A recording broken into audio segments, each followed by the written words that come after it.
I walked into a room this morning and I completely forgot why I was there.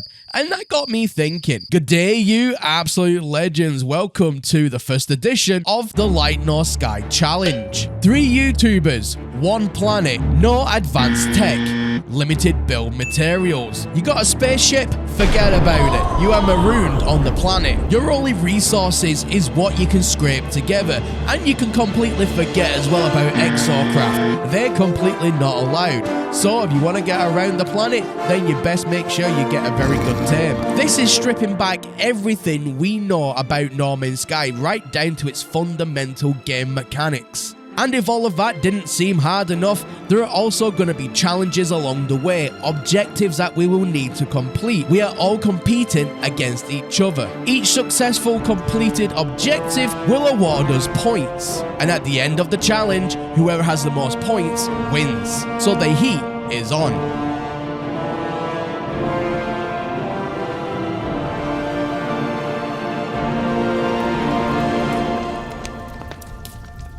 So for the start of this challenge, we're going to make a brand new game, a new save, starting completely from scratch, and it's going to be in survival. Now, before absolutely anything, the first thing we need to do is to complete the tutorial missions, because the planet that I've spawned on is not the planet that we are going to be conducting this challenge on. Captain Steve and Ricey are all doing the same thing right now.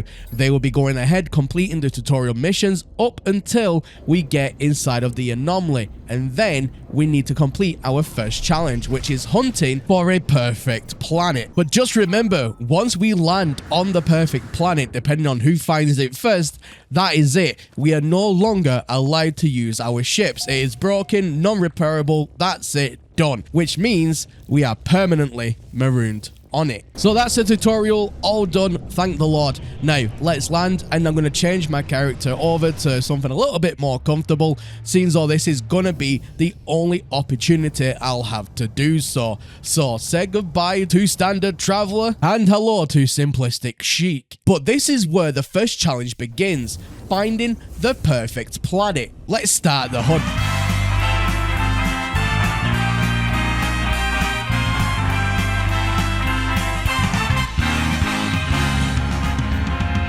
We go off the rails.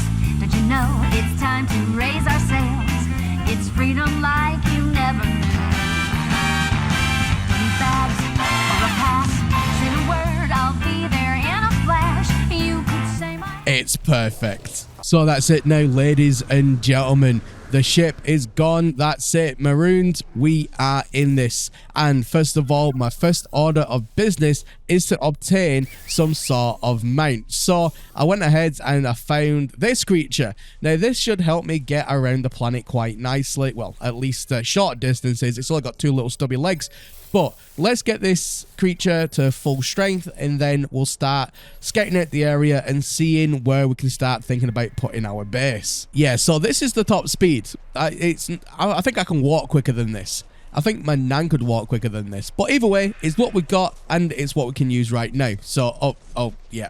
No, we're going to have to change this up. Whilst I was looking for a different tame, I found what I feel to be the perfect spot. It's a nice flat area. It's looking over the water, which is what I really like. I like to be able to see the ocean. I like a base with a view. So let's start building a little bit of something here to start getting our roots into the ground, and then we'll go from there. Now, what is my faction going to be called? Well, I'm going to call this base and my faction the Crayola Kingdom. Don't ask questions. So at the moment, my resources are not very good at all. So it's going to have to just be literally a very, very small, humble structure. We'll call it a humble structure. It's going to be a humble structure, but it should keep some of the elements off of me, because this planet has a few storms, nothing too serious, but it will be a little bit of a pain if I'm getting caught out in it a lot. So I need something to keep me protected from that. So yeah, I'm just going to build something up very, very quickly. It's, again, very, very, very basic, but it will get the job done until we can start unlocking stone. So in this challenge,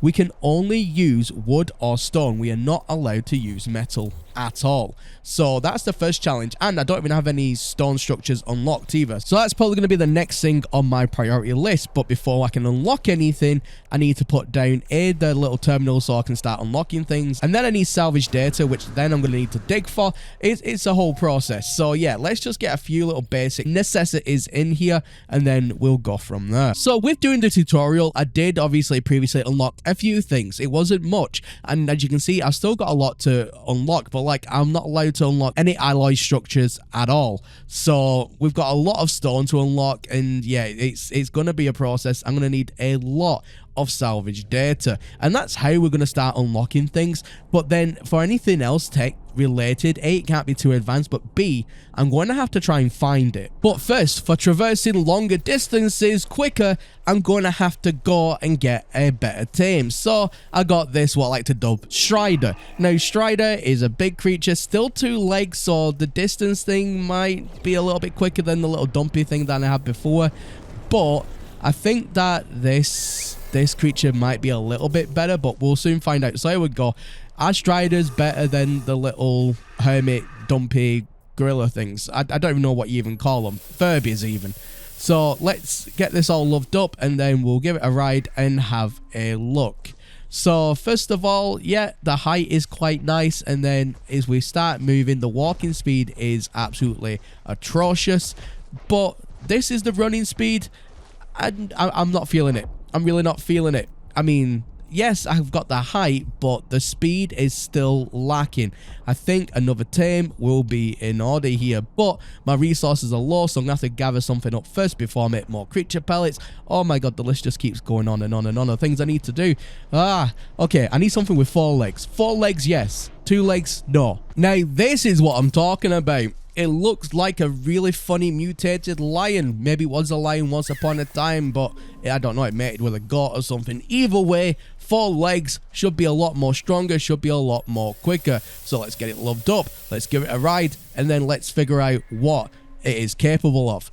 So the running speed, yes, there we go. It's a lot quicker, a lot faster, a lot more agile, and the run lasts for a lot longer. With the other 2 creatures that I had, I mean, it would literally get 2 feet away and then just collapse on the spot like an asthmatic. But this creature, yes, it's a jaguar. It is fast. Love it. So the next order of business is to get salvage data for those base parts that I so really desperately urgently need right now. So I've located a buried technology module thing, so that's usually salvage data. Let's run over to the area, and again, it's so weird because normally I just fly over. I mean, even though it's only like 300 years away, I just fly over. We can't do that here. Our ship is broken in the shop, non-repairable. You know, do not pass go, do not collect $200. That's it, done. So it's having to retrain and rethink the way that we play Norman Sky, which again, this is actually really exciting. I'm having a good time here. So here we go, ladies and gentlemen, our first salvage data of this challenge. Very exciting stuff. Now, I know that there is one just buried right next to this spot as well, so it's like a 2-for-1 deal. Everyone likes a bit of 2-for-1. Fantastic. Let's go get that, and then we'll keep on hunting. But yeah, I'm going to try and get as much salvage data as possible to unlock everything I need straight away. Now, another thing is my jetpack is broken, and I don't have the funds right now to fix it. I know it only needs ferrite dust to fix the jetpack itself.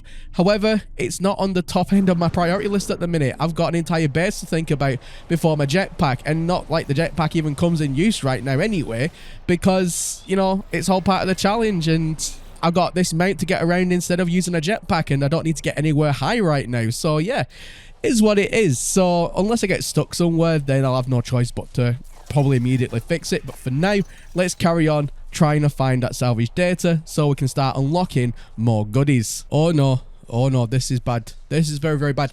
So I've just been notified that there's an incoming storm. Now, this planet does have rather nasty storms. It's the thing that was wrong with it, that and sentinels. But other than that, really, really bad, because my hazard protection right now isn't very good. I'm gonna end up like a rotisserie chicken, so I need to make this the quickest possible. And oh no, the jetpack thing, I forgot. Do I need to fix it? Okay, my hazard protection is going down really, really quickly.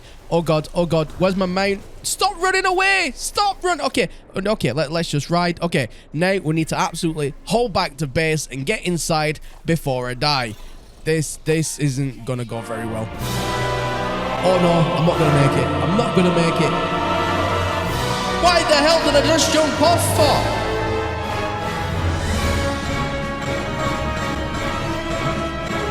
Come on, faster, faster.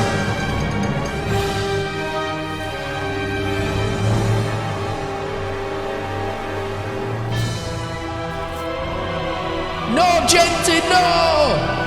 Come on, I have no more resources. I can make it.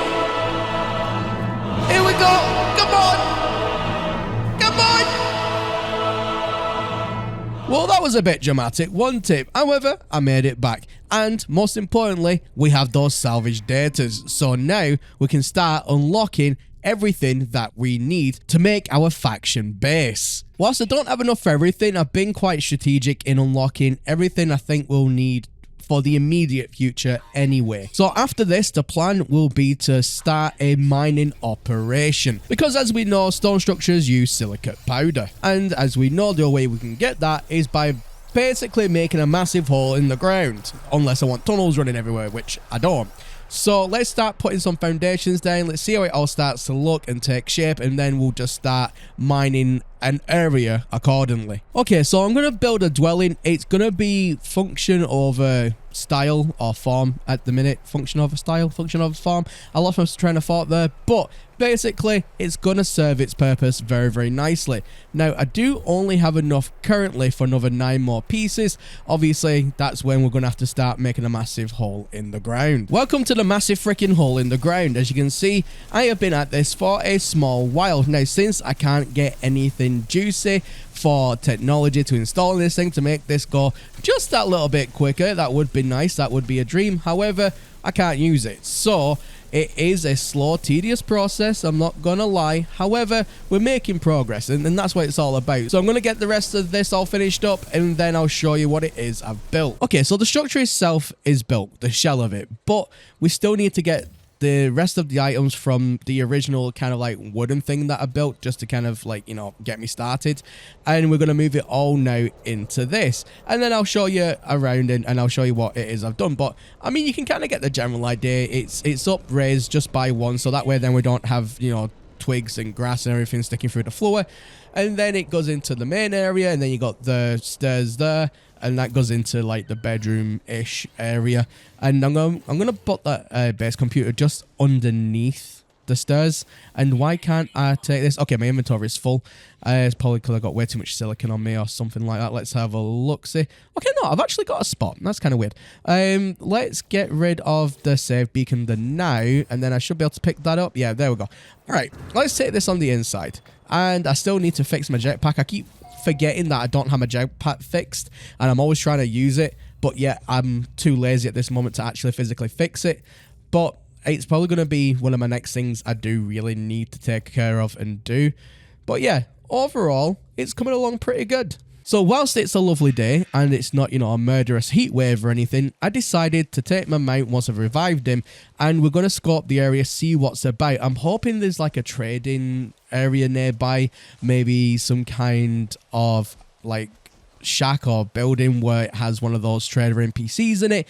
That would be an absolute asset at the minute, because that means I could get resources that probably won't be able to easily obtain, or if I even could obtain, on this planet. So I need to try and find an outpost or something like that. But overall, it's going okay. It's been a challenge so far, but I really am enjoying it. And I've stumbled across one of these things, whether this is a save chat thing. Fantastic. We'll just do that, and then we'll carry on our merry way. Oh my god, the planet's under attack. The planet's under attack. I literally found this outpost, and yeah, I look at this. This is ridiculous. Oh my god, I'm gonna have to go on the inside. Hopefully I can wait these guys out. Oh, that one looked like it was going straight for my head. If it wasn't in this building, I'd be dead. Yeah, so this is my current situation, ladies and gentlemen. I was looking for an outpost. I found a few little things, but nothing really noteworthy to put on camera. However, I found this outpost, and I was about to, you know, start doing my intro to it and start building up to the storyline of it, when all of a sudden, the entire planet game under attack by, as you can hear. So yeah, I'm just gonna sit down here, wait for them to pass by. Hopefully they'll pass by, go and bother somebody else. Hopefully Captain Steve's, I heard he's building in the north now, so hopefully they'll go and bother him for 5 minutes so I can make my grandiose escape. So yeah, I mean, fingers crossed. Okay, I've been sat here for a good 5-10 minutes and they're just not moving. Maybe I can get my mount and try and escape. Okay, let's have a look. Maybe I can like shoot him. Can I shoot him with my pistol? I can't remember. Right, whoa, you sod off. I am trying to conduct business. Oh my god. Oh my god. Okay. Okay, so maybe I can get my mount and try and go. Maybe. Yes. Haha. Look at me run. I'm escaping, boys. Oh, no. You know what? I think I kind of like it in here. I'm not gonna lie. Yeah, it's a bit scary outside at the minute. There's a storm rolled in. I mean, why go through all that pain, you know, just, you know, getting toasted to death by either the weather or the actual laser beams coming off the pirates. I mean, at the end of the day, I can wait this out. Not a problem. I'm nice and cozy in here. I mean, who wants to be brave anyway? But ladies and gentlemen, that is the end of today's episode. Let me know in the comment section down below what you think about this. And if you have enjoyed today's episode, leave me a massive like and make sure that you are subscribed to the channel as well to get notified when part 2 drops. Anyway, ladies and gentlemen, that's everything from me here today. And as always, my name is Professor Cynical, and I'll catch you all again in the next one.